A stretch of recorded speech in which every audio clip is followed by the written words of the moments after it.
بسم الله الرحمن الرحیم. د ناقص او د لفیف د مشکل گردانونو د حل په سلسله کې دا زمونږ دریم درس دی.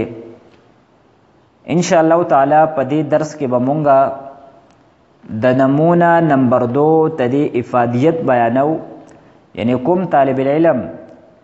چې د راما گردان یاد کو نو دغه گردان د بدیله څه فائدہ ورکوي. او نمونه نمبر 2 دا مونږ سره وا رما، رمایا، رمو، رمت، رمتا، رمینا، رمیتا، رمیتما، رمیتم، رمیتی، رمیتما، رمیتن، رمیتو، رمینا. نو کوم طالب علم چې د رما گردان یاد کو نو هغه د ناقصی یایی او د لفیف خوا که لفیفی مفروق وی او که مقرون وی، هغه د ثلاثی مجرد د فعل ماضی هر هغه گردان یاد کو چې د هغه د لومبۍ صیغه په آخر کې د الف نه په مخ کې حرف باندې فتحه وي. او مونږ دا خبر کړی و چې د ناقص یایی او د لفیف د ثلاثی مجرد په آخر کې چې مونږ کوم الف لیکو نو هغه الف به د کړه زبر په صورت کې وي. او دغه طالب العلم د ناقص خوا که ناقصی واوی دی او که یایی دی، او لفیف خوا که لفیفی مفروق دی او که مقرون دی، هغه د ثلاثی مزید فیه د ماضی معلوم ټول گردانونه یاد کړل. ځکه چې د ثلاثی مزید فیه څونه گردانونه د ناقص او د لفیف نه دی، نو د هغې په آخر کې چې کوم الف مونږ لیکو نو هغه الف دا به مونږ د کړه زبر په صورت کې لیکو. لیکن اول مونږ د دې حصې تفصیل کو د ثلاثی مجرد. ان شاء الله د هغې نه بعد به بیا مونږ د ناقص او د لفیف کوم ثلاثی مزید فیه دی د هغې تفصیل کو.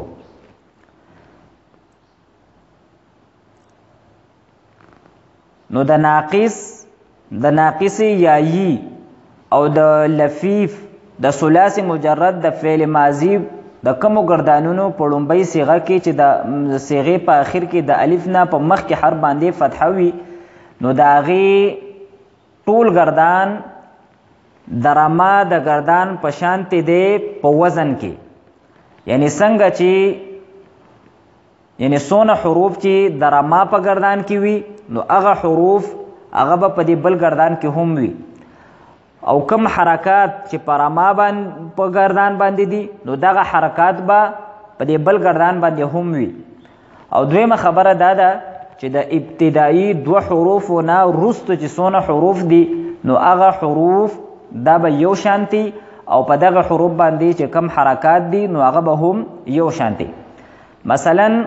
مونږ یو څو الفاظ لیکلی، باکا دا ناقص یایی دی،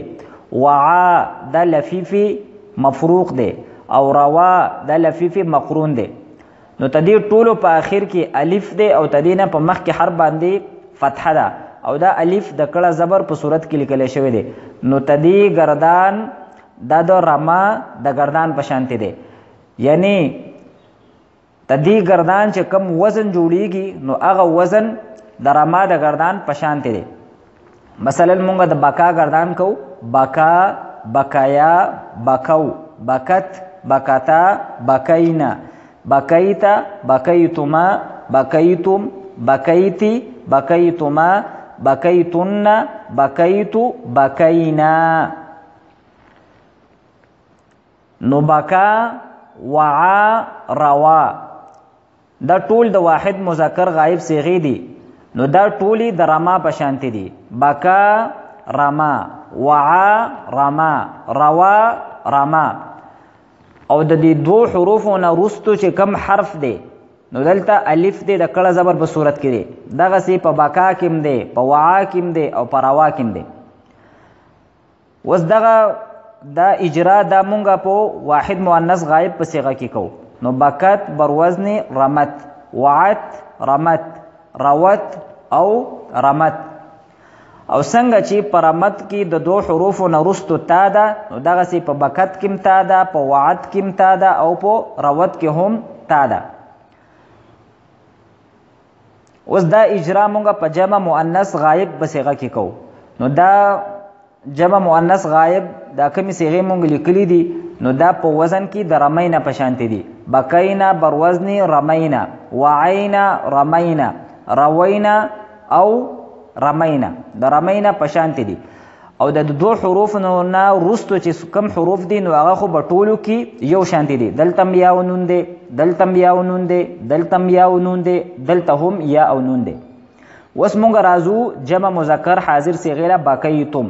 نو دا په وزن کې هم د رمیتم په شانتې دي. بکیتم رمیتم، وعیتم رمیتم، رویتم رمیتم.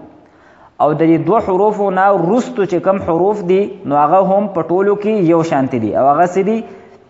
یا تا میم. دا په بکیتم کې هم یا تا میم، په وعیتم کې هم یا تا میم، او په رویتم کې هم یا تا او میم دي. نو کوم طالب علم چې د رما گردان یاد کو نو هغې د ناقصې یایی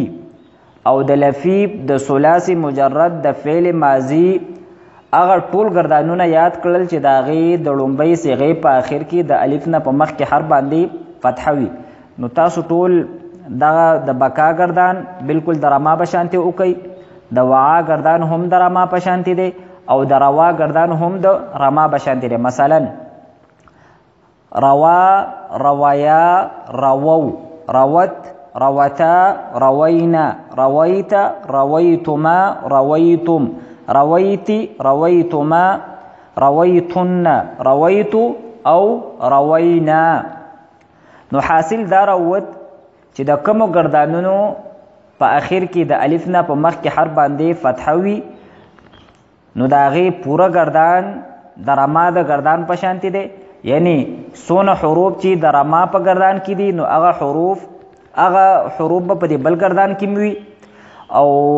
کم حرکات او سکنات چې د رما په گردان کې دي نو هغه حرکات او سکنات دا په دې نورو گردانونو کې دي. او تدینه علاوه د لومبي دوه حروفو نه علاوه چې نور کومه حروف دي نو هغه حروف دا به بعینه هغه حروف وي کم حروف چې د رما په گردان کې دي. اوس مونږ دا ذکر کوو چې کوم طالب العلم د رما گردان یاد کو نو هغې د ناقص او د لفیف د ثلاثي مزید فیه د ماضي معلوم ټول گردانونه د اخر نه یاد کړل.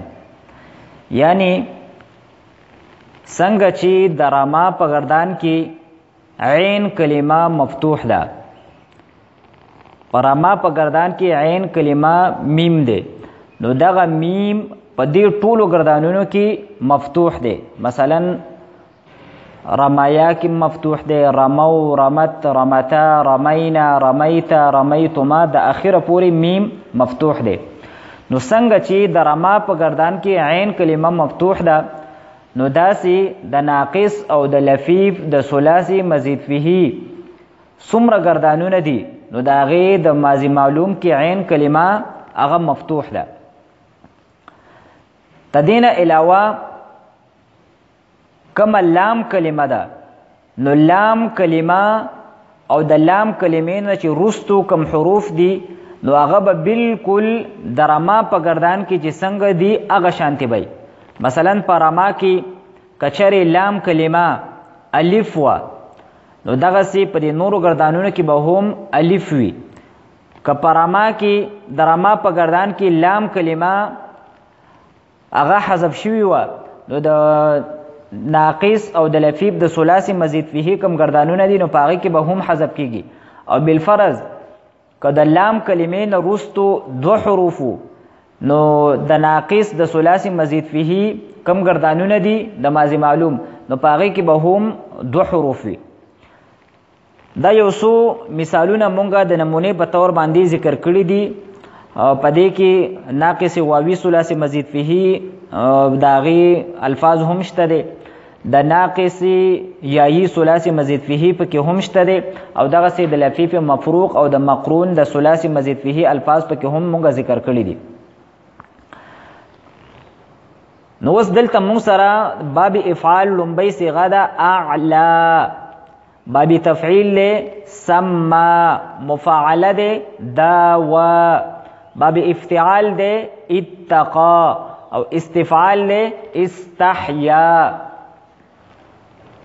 نو کومنګ وګورو نو په دې ټولو کې عین کلمه دا مفتوح ده په سما کې عین کلمه میم ده د دې پاسه فتحه ده په داوا کې وو ده د دې پاسه فتحه ده په اتقا کې قاف ده د دې پاسه فتحه ده په استحیا کې یا ده او د دې پاسه فتحه ده نو عین کلمه څنګه چې پرما کې مفتوح ده نو داسې د ثلاثي مزید فيه د ناقص او د لفیب د ماضی سونه گردانونه دي پاغه کې به هم عین کلمه دا مفتوح وي او کما لام کلمه ده نو که پرما کې لام کلمه الف په کومي صيغه کې نو د ثلاثي مزید فيه په هغه صيغه کې به هم الف وي مثلا پرما کې الف ده په اعلا کې هم الف ده په سما کې هم الف ده په داوا کې هم الف ده په اتقا کې هم الف ده او په استحیا کې هم الف ده خو البته په استحیا او په نورو گردانونو کې فرق راغلی دی په اتقا داوا سما اعلا او رما کې مونږه الف مقصوره لیکل دي او په استحیا کې مونږه الف ممدوده لیکل دي او تدې پړومبي درس کې مونږه دا خبره کړې و کچري د فعل په اخر کې دوه یاګانې جمع شي او دویمه یا دا مونږ په الف سره بدل کو نو هغه به مونږ د الف ممدودی په صورت کې لیکو نو اگر چې دا د دعا په صورت کې لیکل کېږي لیکن تدې گردان دا به د راما په شانتي وي نو ځکه دلته دا مونږ ذکر کړی دی وس مونږ راځو دا اجرا دا مونږ د واحد مؤنث غائب په صيغه کې کو نو کومنګ وګورو نو عین کلمه په ټولو کې مفتوح ده پرامت کې عین کلمه میم ده دا مفتوح ده فاعلت کې عین کلمه دا لام ده دا مفتوح ده پسمت کې میم ده او مفتوح ده پداوت کې وو ده او دا مفتوح ده بیا په دې مثال کې لام کلمه چې څنګه په رمت کې حذف شوی ده نو داسې د ثلاثي مزید فيه په دغه صيغو کې هم حذف شوی ده په اعلت کې یا حذف شوی ده په سمت کې حذف شوی ده په داوت کې حذف شوی ده په اتقت کې حذف شوی ده او په استحیت کې حذف شوی ده او د لام کلمې نه وروستو یو حرف ده نو څنګه چې پرمت کې یو حرف ده تا ده او ساکن ده نو دغه سي د ثلاثي مزید فيه په دغه صيغو کې هم د لام کلمې نه وروستو یو حرف ده په ټولو کې تا ده او ساکن ده نو دلته ته موږ لیکلي د لام کلمه په دې کې حذف شوی ده دغه سي دا اجرا دا به اوس مونږه په جمع مذکر حاضر په صيغه کې وکړو نو دلته رمیتم په دې کې عین کلمه چې څنګه په دې کې مفتوح ده نو په ټولو کې مفتوح ده توحوي نو پر رمیتم کې دلته لام کلمه دا یا ده او ساکن ده او تدین وروستو دو حروف دي تا او میم نو دغه سي په باب افعال کې هم لام کلمه یا ده او دا ساکن ده او تدین وروستو دو حروف دي پسمیتم کې هم پداویتم کې هم په اتقیتم او په استحییتم کې هم دلته یا ساکن ده او تدین وروستو دو حروف دي یو تا ده او میم ده نو په دې ټولو کې لام کلمه دا ساکن ده او تدین وروستو دو حروف دي مونږه د نمونه په تور باندې یو بل صيغه کې هم دا اجرا کو مثلا لفظ د مون سره رمیتن نو د اعلا د باب فعل نه بدا صيغه مون سره شي اعلیتن نو دلته لام کلمه یاده او دا ساکن ده او تدین ورستو تا ده او نون مشدد ده نو په اعلیتن کې هم تا ده او نون مشدد ده د سمانه به مون سره دا صيغه شي سمیتن لام کلمه یاده ساکن ده تدین رسو تا ده او بیا نون مشدد ده دغه سي داویتن اتقیتن استحییتن نو خلاصه مون سره دا شو چې د لفیف او د ناقص د ثلاثي مزید فيه د ماضی معلوم څومره گردانونه دي نو هغه د اخیرنا درما پشانتی دي نو دا مونږه داسې هم د اخیرنا گردان کولې شو